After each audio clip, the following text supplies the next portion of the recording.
What's up? I wish Budweiser bring those commercials back. Those are awesome. So what's up, everybody?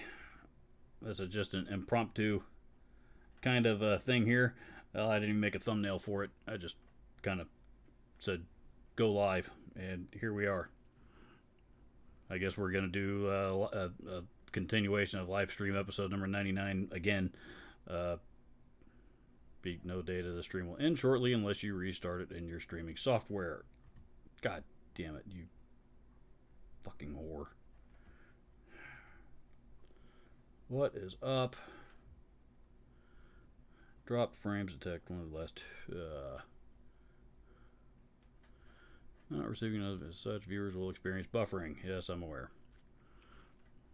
Sorry, guys. I don't know what's going on with my YouTube connection or my internet connection here in this room. It used to be it used to be awesome, but now it's wanting to give me an attitude. Let's try switching over to this one. Hang tight 1 second. Be right back.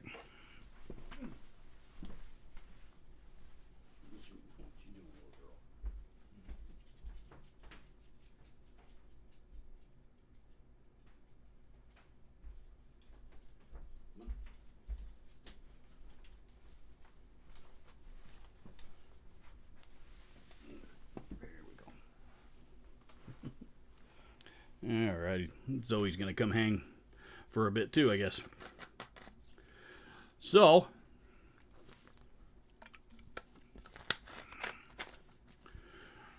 are we still having buffering problems? Sure looks like it. Drop frame, yes, I know.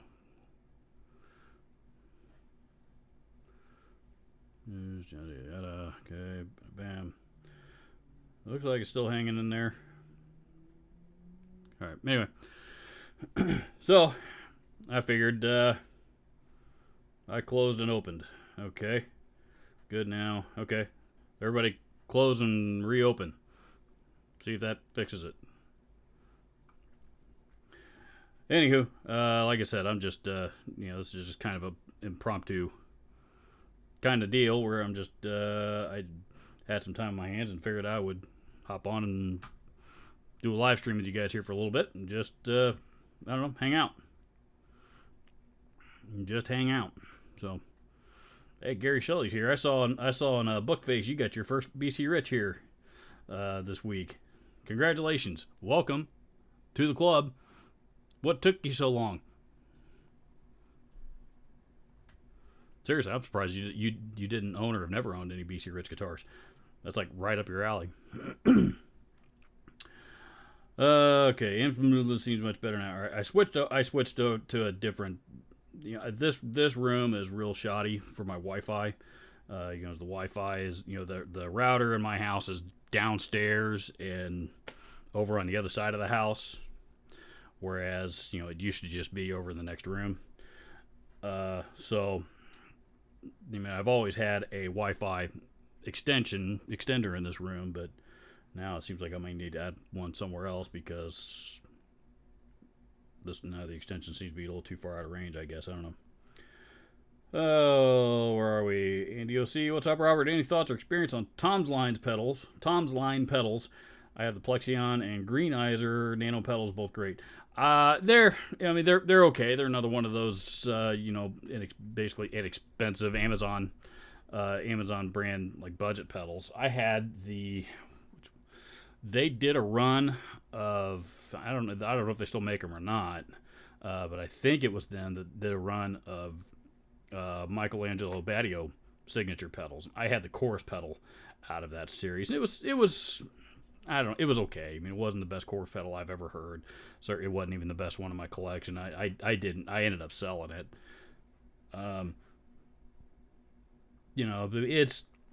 It was a real get the job done, type of pedal, I think it only cost like $20 or $30. So, I mean, it was certainly well worth the price of admission. It was definitely worth that much, but, they weren't my favorite, but they're okay.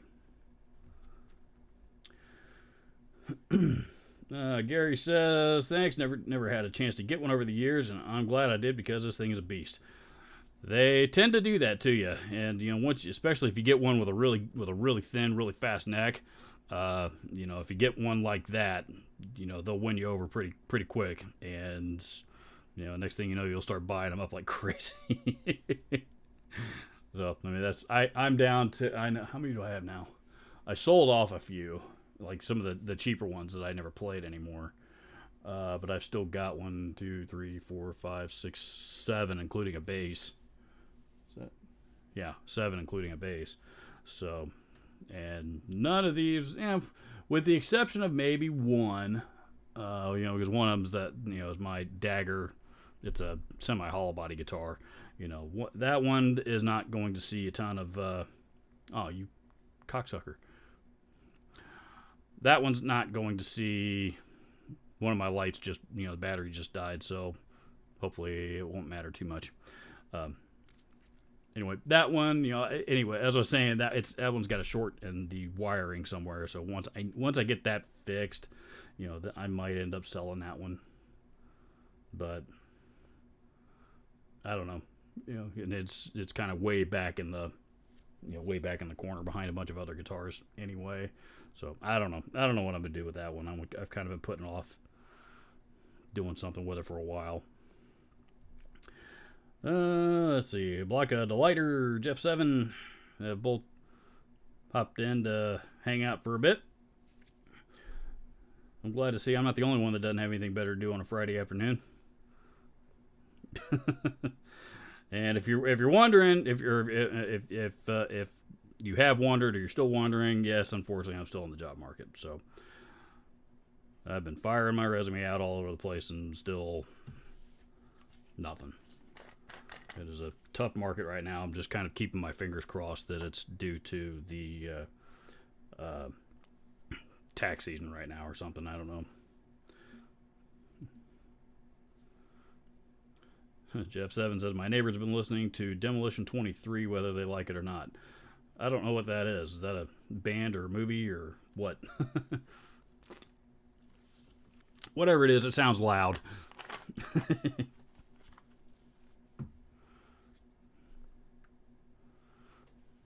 Here, I guess I'll pull this son bitch down. Where's this thing charge at? There it is. Alrighty. Well, just plug you back in. Charge you up, cocksucker. So, anybody got plans this weekend? Anybody playing any gigs? Going to buy any gear? Anything cool like that? Yay? Nay?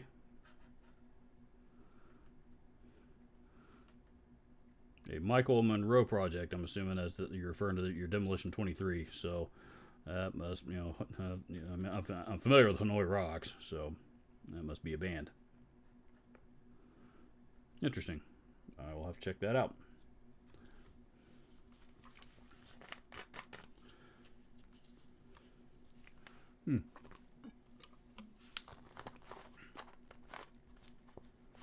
So,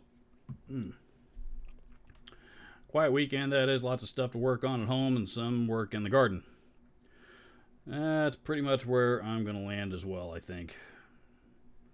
I've got some, well, I mean, I got a lot of stuff done during the week this week. I'm sure I can always find something else for me to do, but I don't know. Saturdays are, that I'm probably going to be playing Final Fantasy.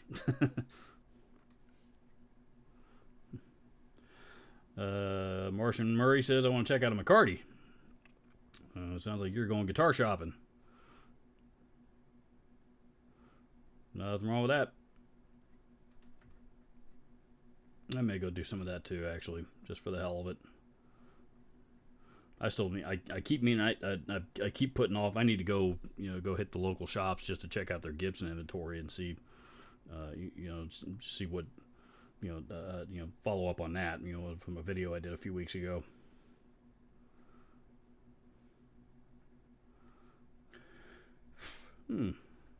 Andy Osisa started a new job last Monday. Boss is a good guy, thank God. Going to Judas Priest next Friday in Dublin. Well, that didn't suck. Who's playing with them now? Is it still a guitar? That is.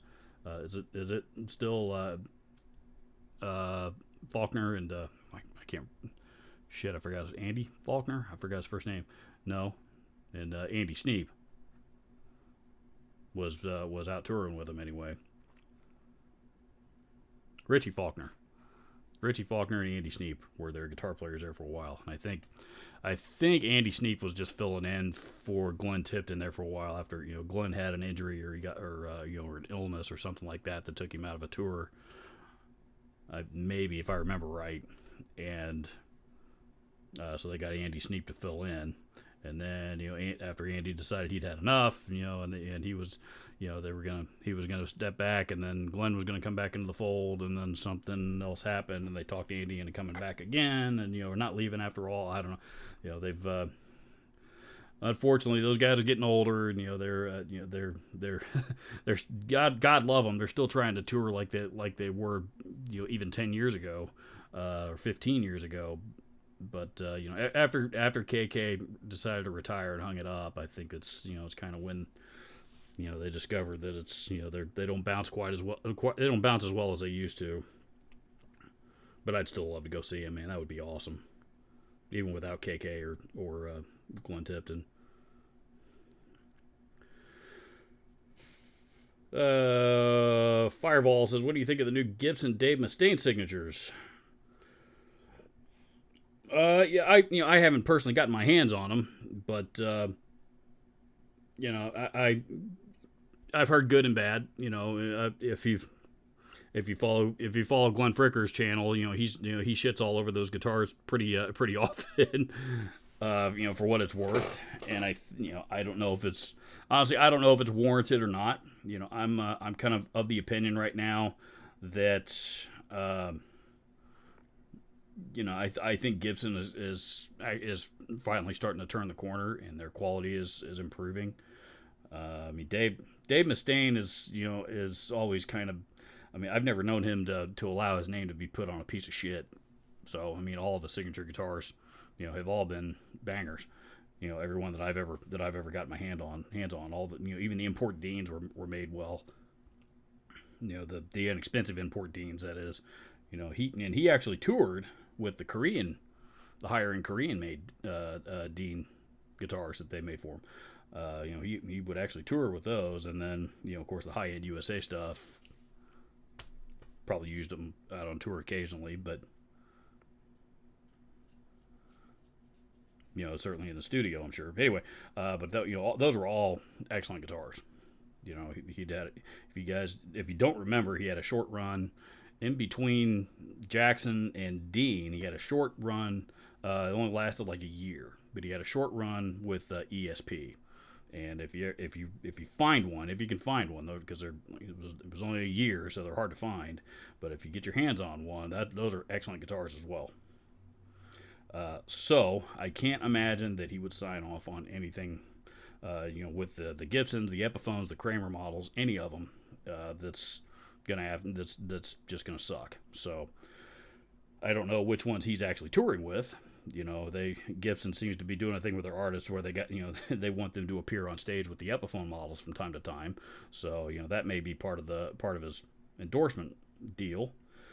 But it's he's probably touring with the Kramers if I had to guess. Rather than the Gibson. I don't know. He'll probably use them all. I guess doesn't matter. But long story, that's one of the reasons why I want to go hit the guitar shops and check out their Gibson inventory these days just to see what's out there. So Glenn Tipton fighting Parkinson's, only playing occasionally. That's what it was. I knew it was something. It was something bad, something no bueno. That Parkinson's stuff is.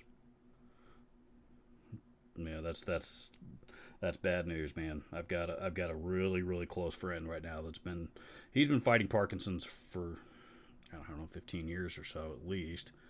The last 5 years, it's really started to take its toll, and it's been You know, when it happens to somebody close to you, when it happens to somebody you love, it's tough to watch. So Ben Doherty says, "Was just rewatching your Fuss Factory video and getting a good nostalgic laugh." Current thoughts on that pedal? Please be transparent and expressive.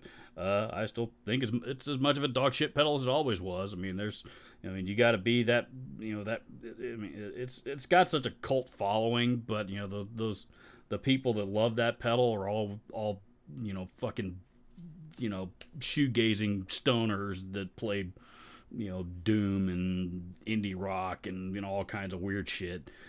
So I mean, it's not something I'm ever gonna get into.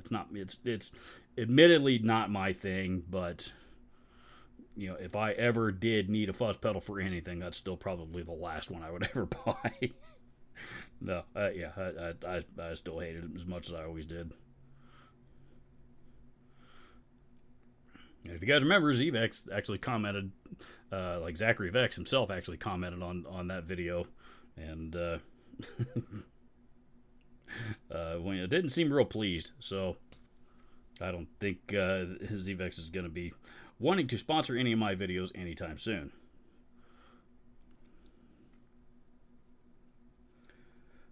Let's see, $27.99 don't seem crazy, but still pretty expensive. I wonder if the $1,100 Kramer is a better choice.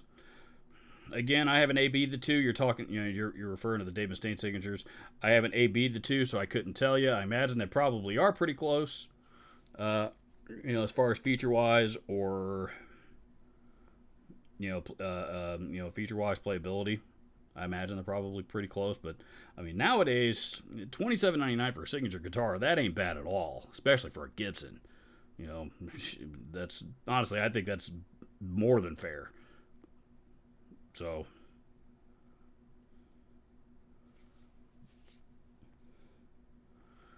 and the Kramers, I think, are actually cheaper than the Epiphones.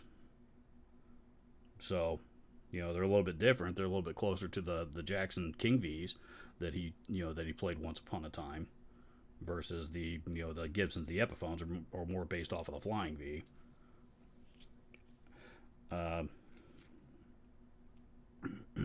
But yeah, no, I mean 27. I think that is a very, very fair price for a Gibson signature model, especially a signature the caliber of a guy like Dave Mustaine. Metal Zone, best pedal ever made. Absolutely. I will die alone on that hill if I have to, though I doubt I will be alone, because a lot of you guys seem to agree with me on that. If you hate ZVEX, have you ever heard of Henry Kaiser? I have not. I never said I hated ZVEX. I never said that. I said he hates me, near as I can tell. But I never once said I hated ZVEX. I said I hate the Fuzz Factory. I hate the pedal. I never once said that I hate ZVEX. Ever tried the ZVEX Box of Metal? That one I have not tried, and that one I would like to get my hands on. The couple of their pedals that I do have experience with. The Fuzz Factory, of course, and just the standard version. I didn't get into any of the other versions that he's made. The standard version is not my thing. I'm not gonna like any of the other ones. But I tried that one, and somebody actually a long time ago gave me I think it was the Distortron, which is an older model. It was kind of a I don't know if it was a precursor to the Mastotron or what it was. It was a distortion pedal, and I didn't jive with that one at all either. It just sounded weird, that one I would be open to trying that one again, but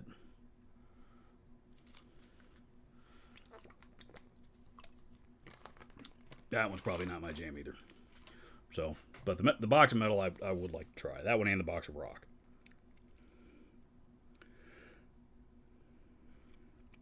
Ever played the PV Viper series, and your thoughts on it? I played them. Yes, they're modeling amps are not my thing at all. I mean, I've been selling the PV Vipers ever since they first came out. The first run of them, especially, where those came out about the same time as the Line 6 Spider 4s or 3. Was it the 3s? I think they were out about the same time as the Spider 3s, actually. Anyway, I mean, I will give PB credit. They probably sounded better than the Line 6 equivalent at the time. And probably sounded, the Line 6 did improve those quite a bit with the Spider 4s, but but the Spider 3s were dog shit. Hated those amps.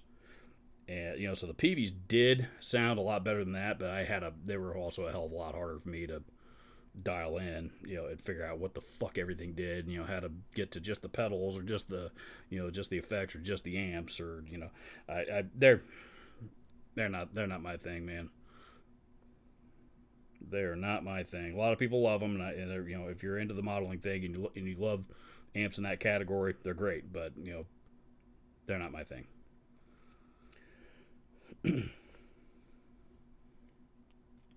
Longtime NT2 user, but the Rev G3 is awesome. All those Rev pedals are kick-ass, man. The G2, G3, G4, all those are badass. Those are way badass, actually. But they're pricey. $219 a piece, I believe.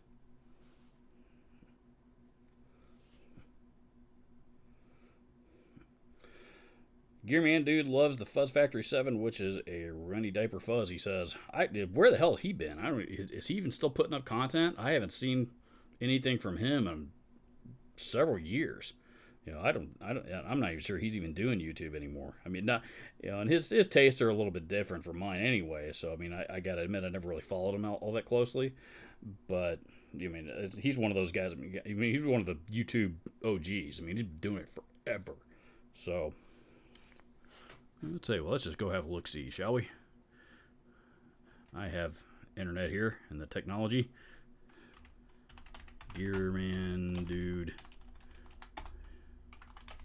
Never understood why he put two N's. Gearman Dude. Only 73,000 subscribers. Most recent video 2 years ago.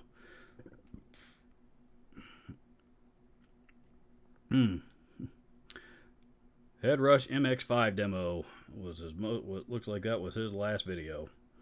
And he has, I'm going to assume he has thrown in the towel because that's the most recent thing he's done.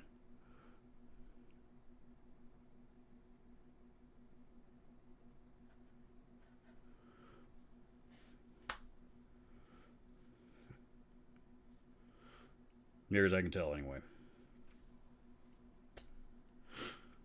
If we're still on the subject of signature guitars, I just wanted to throw this out here. I recently scored a Jackson Scott Ian Signature X Series King V, and it really kind of sucks. That's disappointing because I've heard a lot of people, that's another one, another signature guitar that's out right now that seems to be getting some attention. Jackson's not marketing that thing nearly as hard as Gibson's marketing the Dave Mustaine shit or any of their signature models for that matter.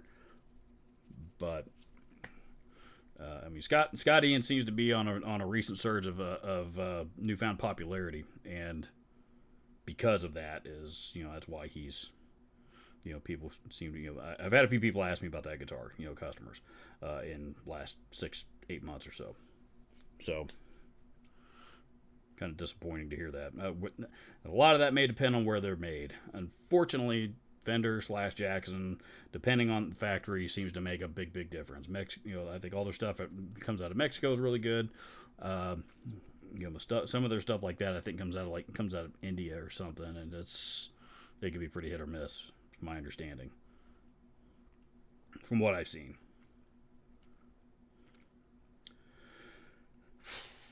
Why is a Klon Centaur so freaking expensive? And that pedal has, I've been watching that thing skyrocket on the used/vintage market for over a decade now.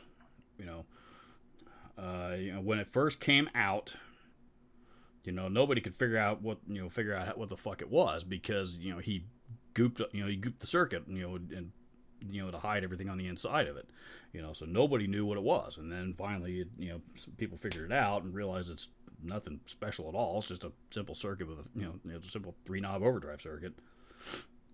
But those original ones, it just became a thing. People started buying them up, and All of a sudden people, people started hearing about them, started learning about them because they do sound good, and then people started jacking the prices up on them. I had a chance to buy one in about 2010. No, it was later than that. 11, 12, something like that. I think it was like 2011, 2012, something like that. I had a chance to buy one back then for about $1,000, and which was looking, and at the time that was a pretty good price. They were selling between 12 and 15 pretty consistently. This one was $1,000, but one, I couldn't justify that. Even I couldn't justify $1,000 for an overdrive pedal at that time. And I know that they'd be selling for $5,000, $6,000, $8,000 like they are today. I absolutely would have figured something out and sucked it up. But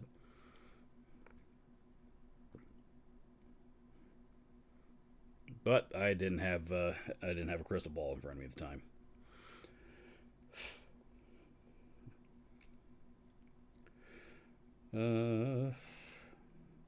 I'm dyed in the wool line 6 guy by the Viper Sound. I'm a dyed in the wool line 6 guy by the Viper Sound, better than my Veta 2.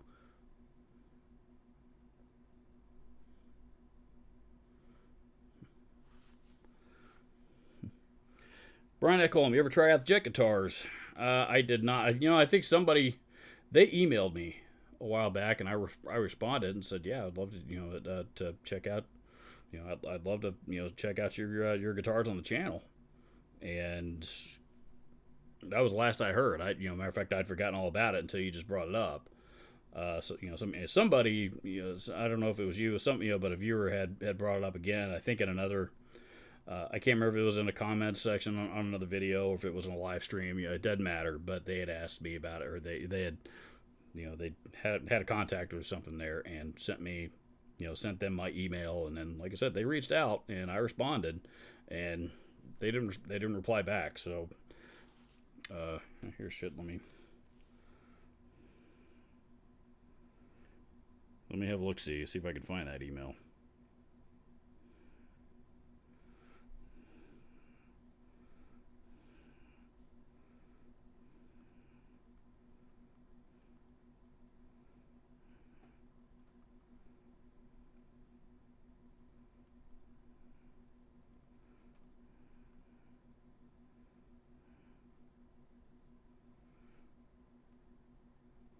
Hang tight, guys, because now I'm really curious about that.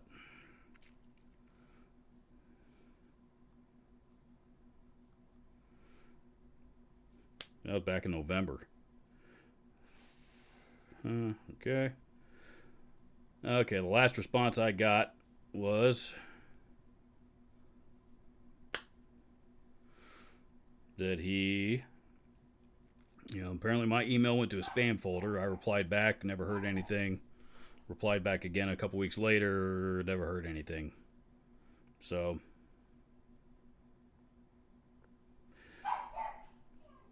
yeah. So, that was that is where that was left off. So I'm assuming my emails are going to a spam folder, and there's obviously nothing I can do about that. So, here we are. If anybody knows him, knows how to get a hold of him, feel free. But at this point, I'm going to assume that he opted to do something different. So, let's see.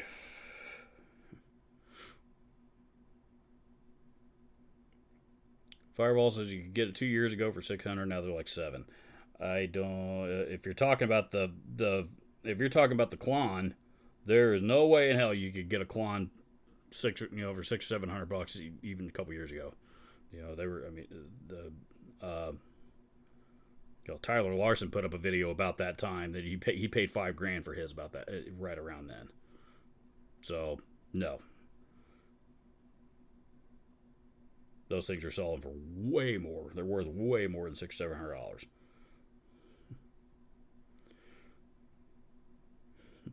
Gear Junkie 35 in the community pedal board. Hello, audio miscreants. Happy Friday. What's your thoughts on wah pedals? I bought the Dime Crybaby pedal. Don't have a cab or good amp. Any suggestions? I mean, I like wah pedals. I still, I don't have one on my current board, though. It's looking like I'm probably gonna have to build a bigger board just so I can add one. But I mean, my all time favorite wah pedal is shit. Still this guy. This thing's badass. This thing will, this thing has never been beaten yet. Not that as far as anything else I've ever tried. So, I mean, there's other great wah pedals out there, but Ibanez Weeping Demon is where it's at. I have 3 of these things. I like this pedal so well. But if you are looking for, oh shit, stay. But if you are looking for an honorable mention, price isn't an issue. I mean, the Full Tone Clyde Deluxe, if you can find one right now, is pretty awesome. And my other go-tos are I love the Morley wah pedals. I hate wah pedals with toe switches. They drive me batshit crazy. And when I'm using them on stage, I can never tell if I hit the switch or not. So I can never tell if the fucking thing's on or off. I played like half a set one time, thinking I managed to switch the damn thing off, and so I played half the set with my wah pedal on. Sounded like dog shit, and I didn't even know it. So, but yeah, wah pedals are I like them. They're fun. They're fun to screw around with too. As far as a good cab or a good amp, no, I mean that's like asking what what's a good car to buy. I have no idea, and that's a pretty broad question. I need a little more context than that. I had my eyes on a Chris Broderick signature Jackson back in 2017, Korean made. However, that Floyd Rose special bridge defective from the factory, so I didn't buy it. I don't know if the ones I played were Korean. I don't think so. I think they were American. Or at least maybe, yeah, they're probably American back then. I played some of the Chris Broderick stuff though, and I do like those. I think those are really nice guitars.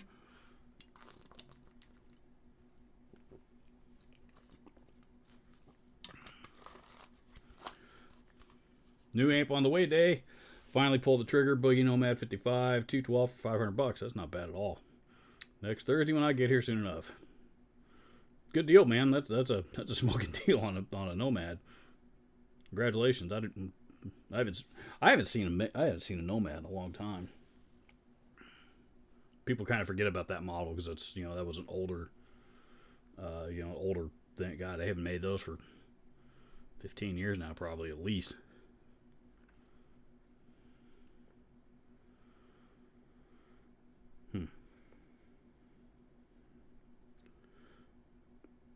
99% of players couldn't tell it apart from its Helix counterpart.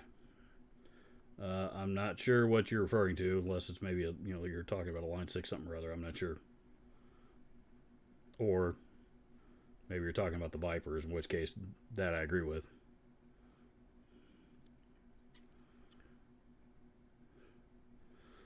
There's one on sale on Reverb for $12G.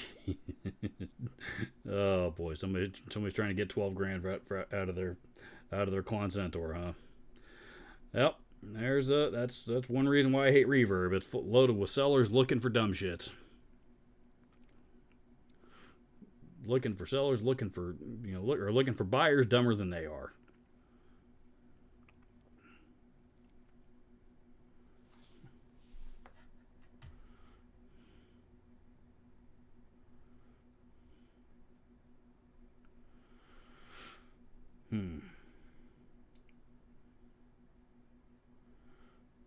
I have to say things really smooth. Love the pedal spring feature. I'm not sure what that's referring to. Should be able to get one of those for around 100. Not sure what that's referring to either. I'm assuming you guys are talking amongst yourselves. Dunlop bass wah, but used with guitar. Nothing wrong with a Weeping Demon though. Well, the Dunlop bass wah, believe it or not, is actually not well. if you find an older one, that's that's true. But the current ones, like the white ones with the spring loaded switch, are they sell it as a wah, they market it as a wah. Bass players buy it as a wah, but reality, that's actually an envelope filter. The more you know. But which is one reason, honestly, why it sounds as cool as it does. Got a weeping demon myself. That's the first part of the above message. Oh, okay.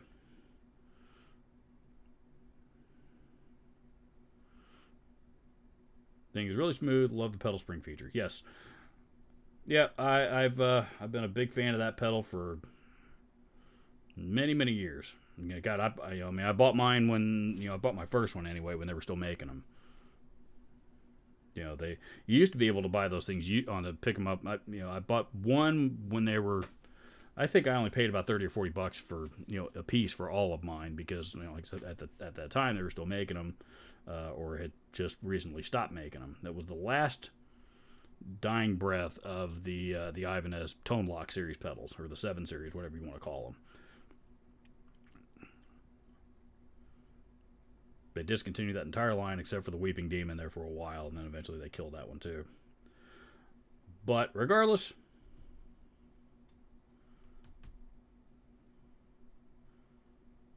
they are pretty cool. And they have absolutely gone up in price.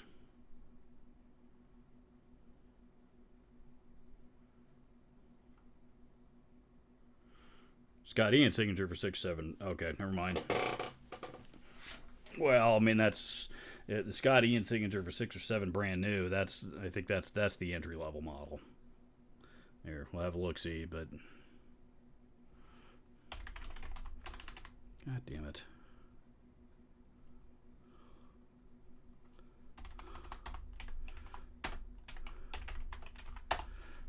Jackson, Scott Ian.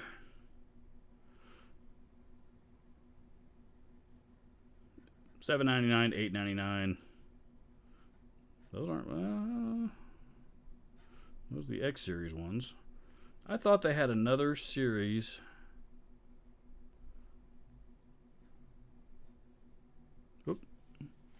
Oop, hang tight, guys. I have a call from the missus. Hey, babe.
All right, sorry about that.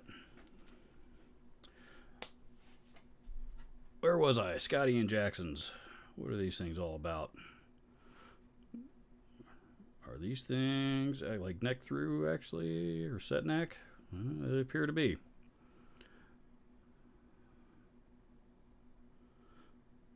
Dude, man, I got a neck through with Laurel fingerboard.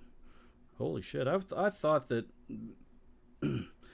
maybe it was these that I was thinking of. Maybe I don't know. I thought that they had another line of these signature models that were like 11, 12, $1,300 that were a little bit more closer in price to the Dave Mustaine Kramer stuff. Maybe I'm wrong. In which case, shit, that's a hell of a deal. I'm surprised somebody was disappointed in that. Let's see.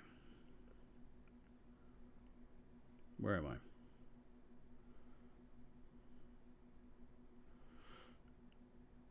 I? I still have 2 old school AC powered Morley Wahs, my favorite. I've got, what do I think I have a couple. I remember one anyway. I've got an old Bad Horsey 1, and then I've got a new, out of their new 2020 series, a Bad Horsey 2. And I like both of those real well. If I build another, if I end up having to go with another board, or having to build a bigger board, for this band I'm playing in, I'm probably going to use the Morley. Use the Bad Horsey 2, now that I think about it, just because of space. I don't know. We'll see. Haven't gotten that far. Don't even know if I'm going to need to do that yet.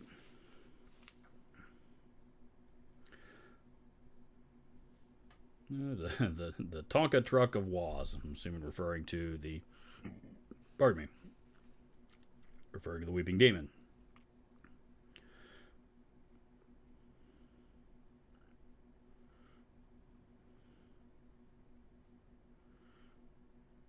Let's see. Do you still have your Blue Voodoo? Yes, I do. As a matter of fact, sitting right here next to me. Great amplifier.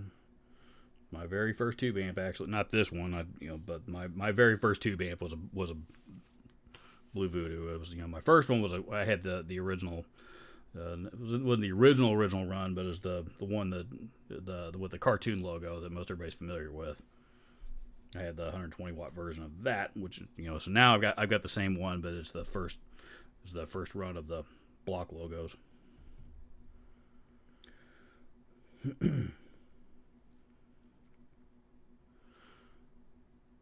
I love the gear chat. Good. I'm glad. That's why we're here.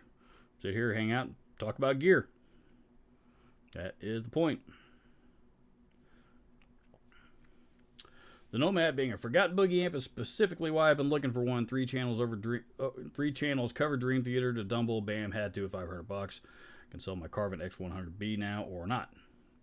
Carvin X100B is kind of a strange amp. I mean, I'm kind of sort of fascinated with those just because I love old, old sleeper tube amps from that era, and Steve Vai himself actually used one of those for a long time earlier in his career, but like long before the Legacies ever came out. But at the same time, they're also kind of, they get really muddy and almost a little fuzzy at some point. I mean, they're not a tight sounding amp at all. From that I kind of like the what was the one they came out with later, the MTS 3200. That's probably the sleeper tube amp from Carvin that I want to try to get my hands on one of these days. Not gonna be anytime soon, but depending on Marshall Valve State 2000 AVT 150s. I am a Marshall guy. Love Marshalls. I hate the Valve States. Absolutely despise them. I think they sound like shit. I'm sorry. So, not for me. The only really, really the only people I ever see, that I see, that seem to love the Valve State amps are death metal players. I mean, if you're a death metal guy, then that amp might be for you. Death metal bands, and the guy from Prong back in the 90s used one too. But beyond that, I've never seen anybody use one seriously. No, so sorry, they're not for me. If those are your jam, that's great. I'm glad you like them, but they're not for me.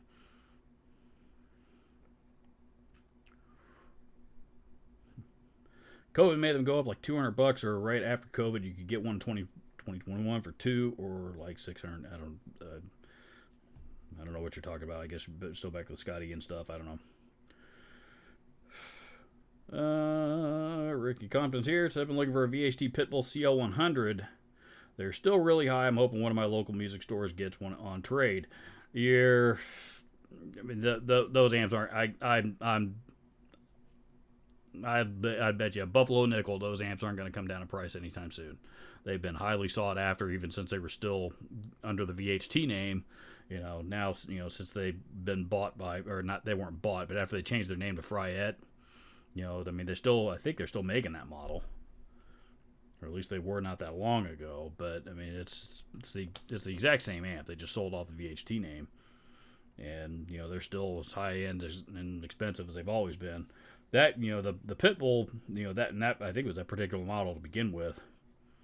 Was it the CL? I can't remember. Maybe it was the other one.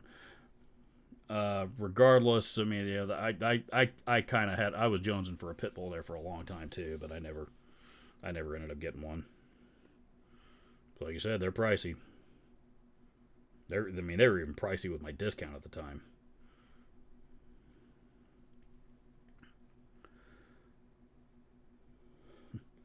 Call from the missus. Yeah, some things definitely take precedence. Yes, they do. And that's one of them. Still love my full tone Clyde wah. Clyde, the standard Clyde standards are okay. I don't see much difference between them and some of the regular old run of the mill Dunlop stuff. But the Clyde Deluxe is badass.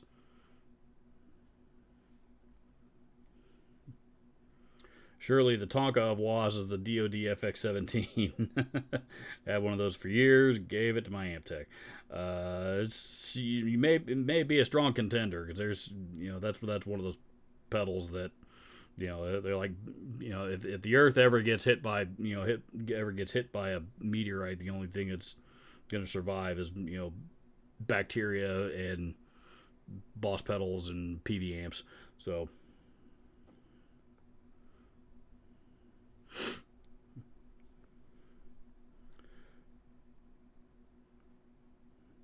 Other than my two JCM 900 heads, I love my Laney's. I have two GH50Ls and GH 100L. I'm a believer in Laney amps too. With the exception of the AORs from the 80s. I hate. You guys know how much I hate those amps. Cannot stand the AORs. I think that's a really, really shitty take on the Marshall JCM 800 thing that they were competing against at the time. Not a fan of the AORs at all. But they've put out a lot of other stuff I really like. Most of my demos I still to this day record with an IRT Studio. One of the best amps, most versatile, studio-friendly amps I've ever seen. If you're looking for a good solid studio amp for recording, you need to consider that because it checks a lot of boxes. And they got a lot of some other stuff. As we mentioned, the GH series. Now they got those the new like the B series or something like that. They've got a couple of other tube amps out on the market right now. They're really good. Laney's been making some really good amps for a long time. Jeff Seven says I was referring to the old school Morleys being built like the old Tonka trucks. That's true too. Wah pedals got to be made pretty well though, because if there's any pedal on your board that's going to take more abuse than any of them, it's probably your wah pedal.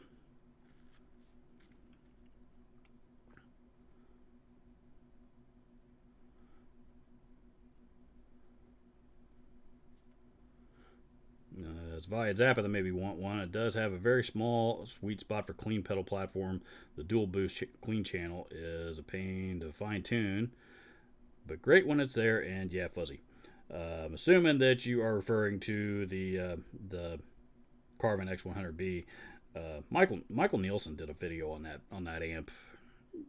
I don't know how long ago. It's been the last 4 or 5 months that I've seen it. I don't know how current it was, but he's a great guitar player and a great studio guy. I mean, he's he's one of those guys that can get a good sound out of just about anything. And I didn't really care for the tones he was getting out of that video, at least by themselves. The tones that he showcased in that video anyway, on their own. Now, mix in some pedals and some overdrives and stuff like that here and there, and it kind of got there. But, in my opinion, if an amp's, doesn't have a good bass tone on its own, for me, I'm not interested. So that's kind of, if I'm being honest, that's really the video that kind of turned me away from the X100B.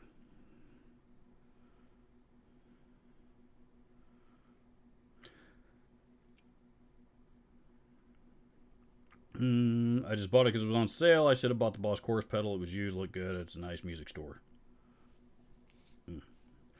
I have a Carvin X60A, great amp, but you got to change the speaker. It's kind of muddy. I dropped in a speaker from a Fender M80, and it made a great improvement.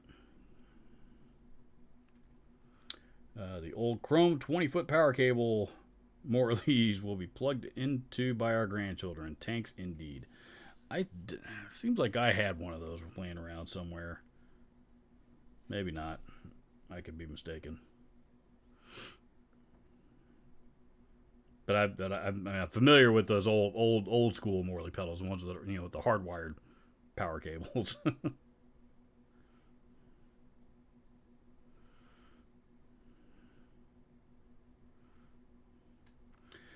What's your favorite artist signature gear you own? Oh, my Music Man Majesty, no question. That's a John Petrucci signature. That's if you're not aware, the Majesty has gone on. It's now the best-selling signature guitar on the market today. So, of all guitar sales, every signature guitar that sells that sells on the market right now, the John Petrucci signature Majesties are outselling all of them, including Les Paul. So, Les Paul's still the best-selling signature guitar of all time. That's that guitar is that model is never going to give up that title. But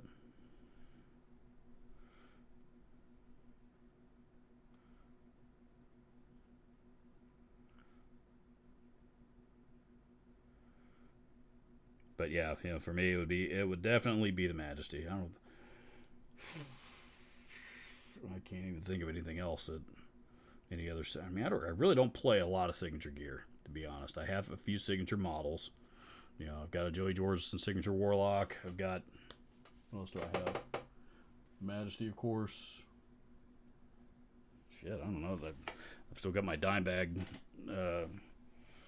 Razorback. You guys can see the bottom of it hanging over here, and my USA Paul Stanley signature, and that's really about all that I own.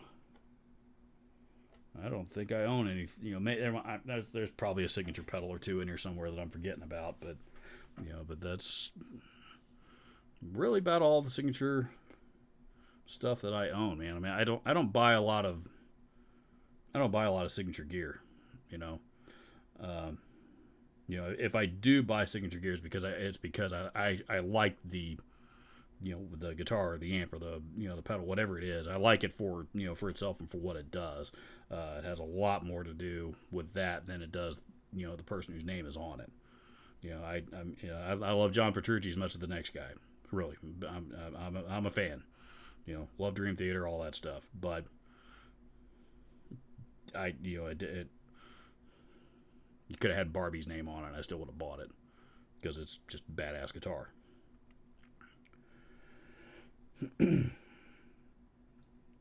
Jeff Seven says, had an AOR, truly sucked. Yep, they not my thing. They are they're dog shit. Didn't like them at all, but man, they I gotta give that amp credit. They do have a cult following, and there are people that are, they still get pissed off at me about shitting all over that amp in my worst amps video from like 6 years ago now. Guitar Center at Randall RX 120 and 412 cap for $500. I wish I would have pulled the trigger. Now they're like $1,300.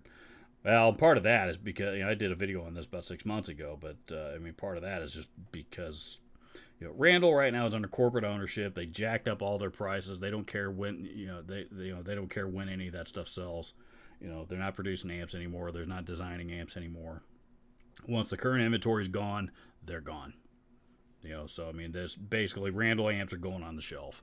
And they're trying to, they're holding out hope that people with money to burn that don't give a shit about the price are going to buy up the rest of their inventory.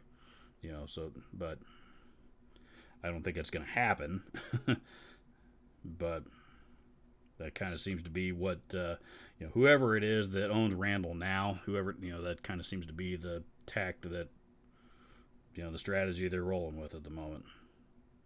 Stupid, but that's what they're doing. I have a Laney GC120 stereo chorus, basically a knockoff of Roland Jazz chorus, great for cleans. I'm not familiar with that amp, but if it's in the vein of a Roland Jazz chorus, that can't suck. Just got a pretty cool little known George Dennis Wizard Rock distortion pedal from Quebec, Canada for $36. A very good price. Also, the pedal comes in blues and wah models too. George Dennis Wizard Rock. I'll have to check that out. Dawn Art always finds all the weird, not weird, but the kind of obscure pedal and guitar brands and stuff. How much of the Majesty? I mean, I bought mine used. I paid, this was 2018.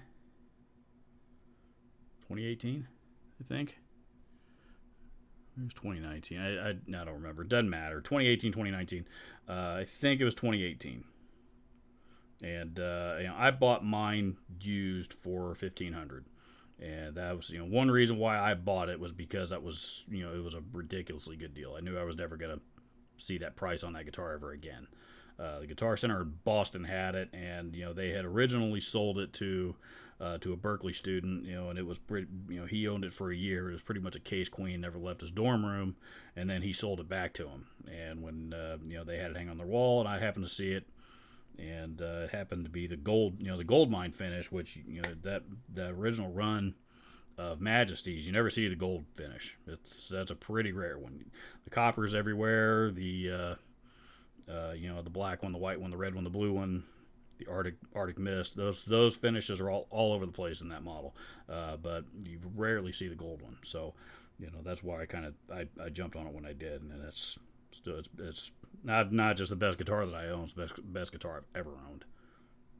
It's amazing. If there are a lot more than that now. The current run, the current line of Majesties, I think they start about $3,000, $3,500. I mean, they ain't cheap.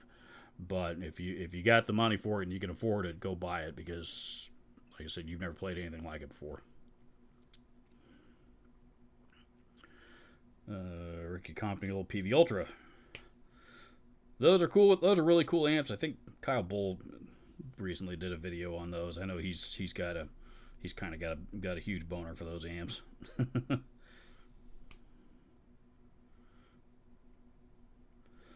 Some people are into autographs. Yes, they are. No question about that. There's not necessarily anything wrong with that. I mean, that's the point of signature guitars. Companies come out with signature guitars because they want to sell guitars, and putting a popular artist's name on it is a really good way to accomplish that. Nothing wrong with any of that.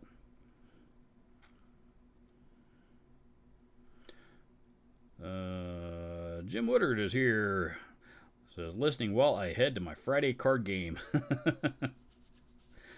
don't know if it's a poker thing if you gamble, but if you do, I hope you win big, my friend.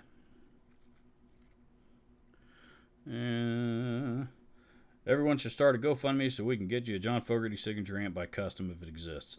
I don't think I don't think that amp does exist. Here's the thing with John Fogerty, man. I mean, I don't think he's never. I'm not the biggest John Fogerty fan in the world, but God knows his fans, who are all boomers now, they all tear me apart, because I hate his fucking amps, and because of that,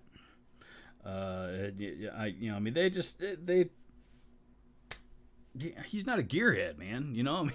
He likes what he likes, and that's what he does.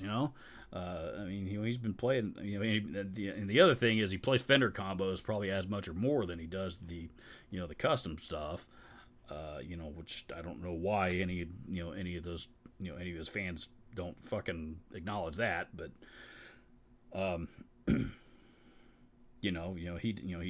he's more into he cares more about the music. He's far better known for his songwriting, and and his music. He's far better known for all that stuff than he's ever been for chasing guitar tone. Like I said, he's not a gearhead. So I mean, I don't, if he, I don't, I'd be surprised if he ever had a signature model anything, guitar, amp, anything.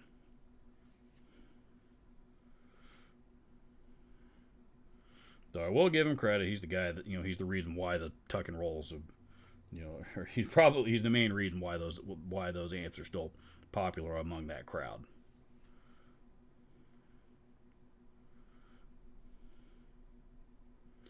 I'm going to buy the crate amp if I see it at the pawn shop next time. There's so many of them. I live in Florida. I don't know which crate amp you're talking about, but if it's Blue Voodoo, you absolutely should.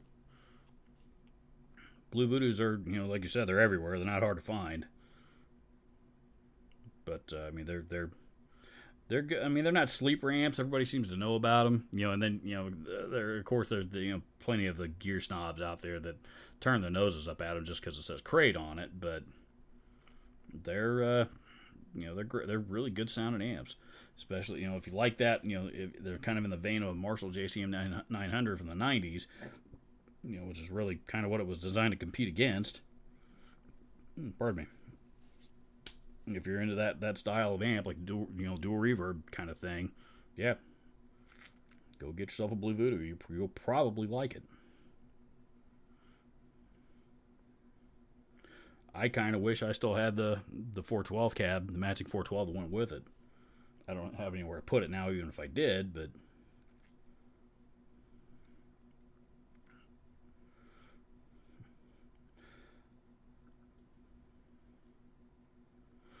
Randall made some of the best amps and some of the worst. My Warhead kind of sucks ass.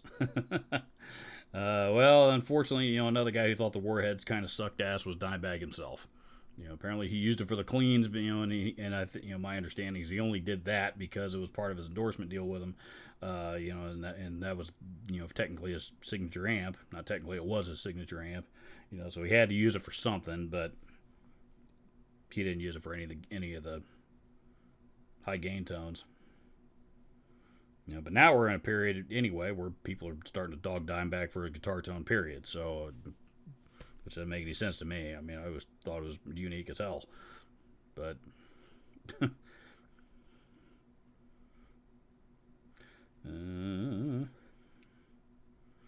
His Majesty is 6 or 7 string. 6 string. I'm not a 7-string guy. Nope. The closest thing I own to a 7-string is a baritone. I am not an extended scale kind of guy at all. Petrucci can play him. I've seen him live, and he plays the hell out of those 7 strings. And but I can't do it. They're not for me. Spades is what Jim's going to play. Okay, so it's not a poker game. But Fogarty's voice is unbearable. That I don't know. I mean, I never thought it was that bad, but of course, all of his classic stuff, CCR and solo, we've all been listening to for decades now. So so it is what it is, I guess. I've never thought much about it one way or the other. Custom K200 is my first amp. I'm familiar with that one. I don't know if that's one of the tuck and roll models or not, but custom amps suck. For the most part, that's what I think too. I've never played one I liked. I bought a Harley Benton TE52. What's your opinion on this guitar? If I'm gonna be bluntly honest with you, if you already bought it, it sounds like my opinion doesn't matter. Who cares what I think? If you bought it, I'm assuming that that you bought it because you like it. And at that point, that is all that should matter. Seriously, for it. I mean, if you buy something, and you like it, what I think shouldn't matter at all. Who cares what I think?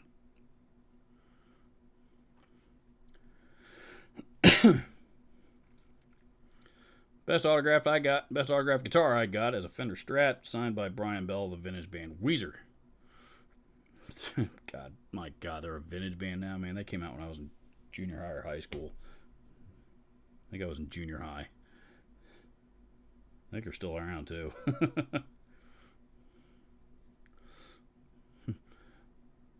Buckler says, "Hey, another Dutchman, welcome."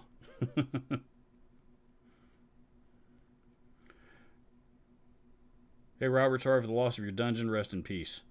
Uh, thanks.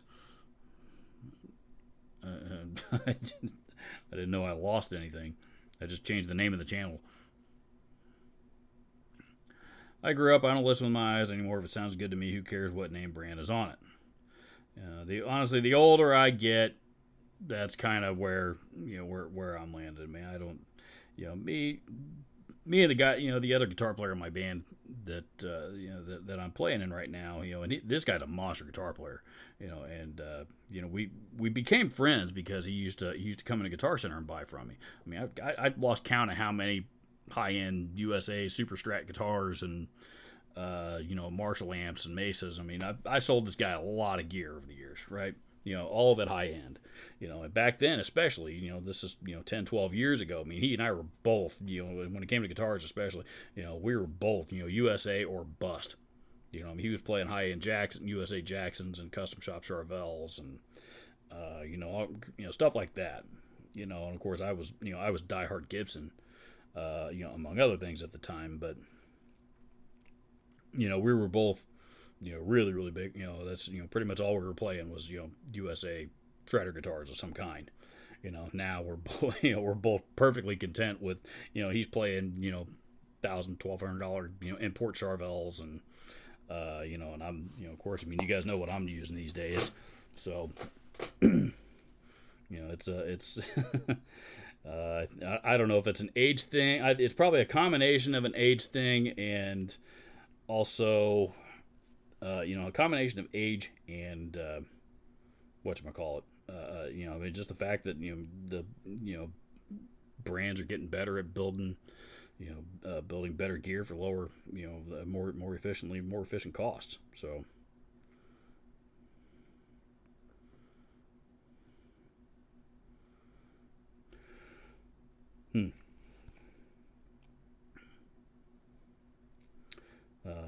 Vi Legacy, you're talking about the custom or not the Carvin Legacy amps are good signature amps. Yes, they are. I agree. And those are actually still fairly affordable, I believe, on the used market. I don't think Carvin's still making them. Maybe they are. I don't know. But yeah, they are a good sounding amp. Not the highest gain things in the world, but there's still plenty of gain on tap for most people. Good sounding amps.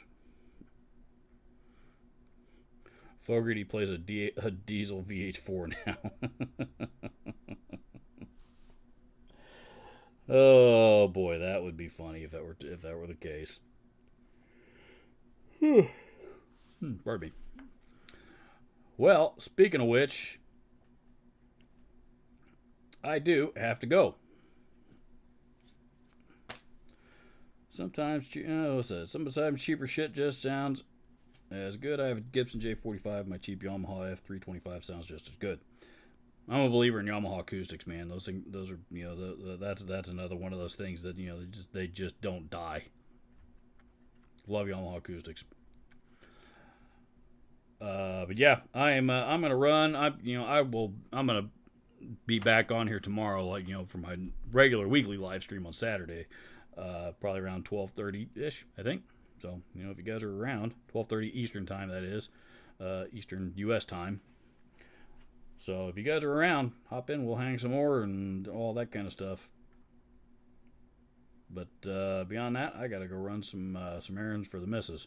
So, adios.